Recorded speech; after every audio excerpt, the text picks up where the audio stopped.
தூத்துக்குடியில் மத்திய நிதியமைச்சர் நிர்மலா சீதாராமன் ஆய்வை மேற்கொண்டார். திருநெல்வேலி, தூத்துக்குடி மாவட்டங்களில் பெரும் மழை வெள்ளத்தால் பாதிக்கப்பட்ட பகுதிகளை மத்திய நிதியமைச்சர் நிர்மலா சீதாராமன் நேற்று ஆய்வு செய்தார்.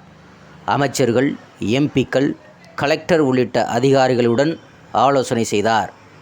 அவரிடம் தேவையான நிவாரண நிதி குறித்த அறிக்கை தமிழக அரசு தரப்பில் வழங்கப்பட்டது.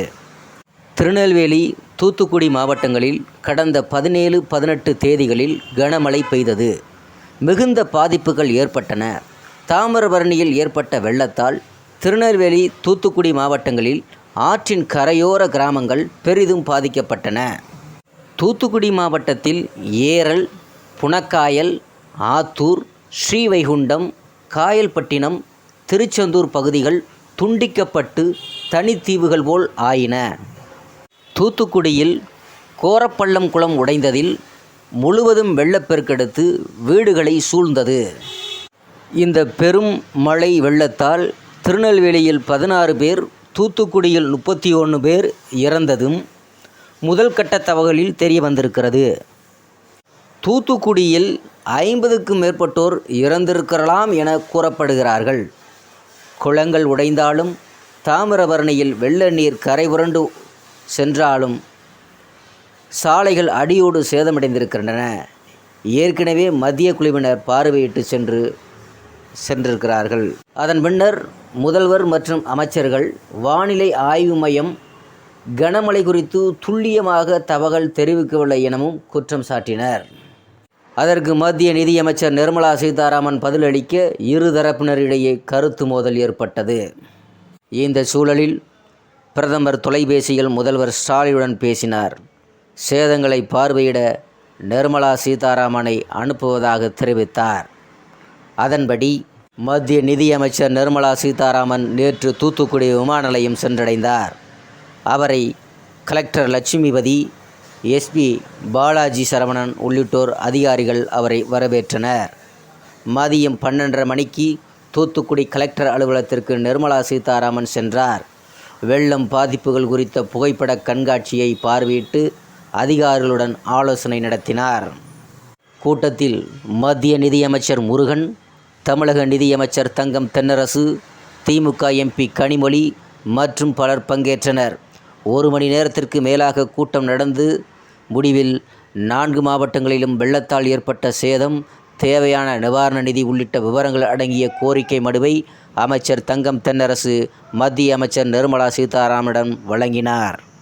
தூத்துக்குடி மாநகராட்சி குறிஞ்சி நகரில் வெள்ளம் பாதித்த பகுதிகளை அமைச்சர்கள் பார்வையிட்டனர். தொடர்ந்து தூத்துக்குடி அருகே கோரப்பள்ளம் குளத்தை பார்வையிட்டனர்.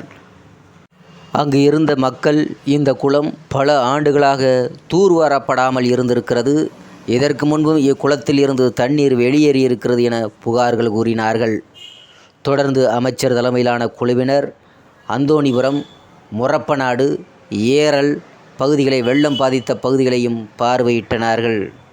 தூத்துக்குடி கலெக்டர் அலுவலகத்தில் நடந்த ஆய்வுக் கூட்டத்தில் மாவட்ட அமைச்சர்களான கீதா ஜீவன், அனிதா ராதாகிருஷ்ணன், மேயர் ஜெகன் உள்ளிட்ட பலர் பங்கேற்கவில்லை. பாரதிய ஜனதா கட்சியினர் திரளாக ஆய்வுக் கூட்டத்திற்கு அரங்கத்திற்கு வந்திருந்தார்கள்.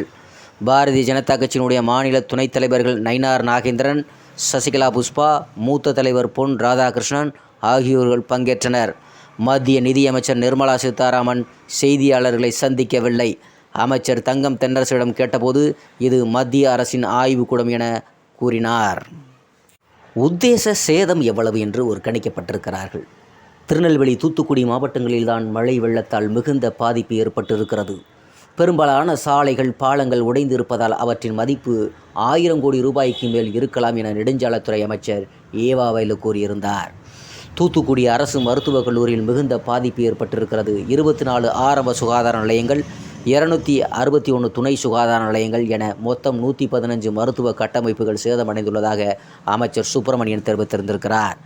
2 மாவட்டங்களிலும் தாமிரபரணி கரையோர கிராமங்கள், ஏரல், முக்காணி உள்ளிட்ட பகுதிகள் மின் கம்பங்கள் அடியோடு சாய்ந்திருக்கிறது. ஏரல் போன்ற சிறு நகரங்களில் வணிகர்கள் ஒட்டுமொத்தமாக பாதிக்கப்பட்டிருக்கிறார்கள்.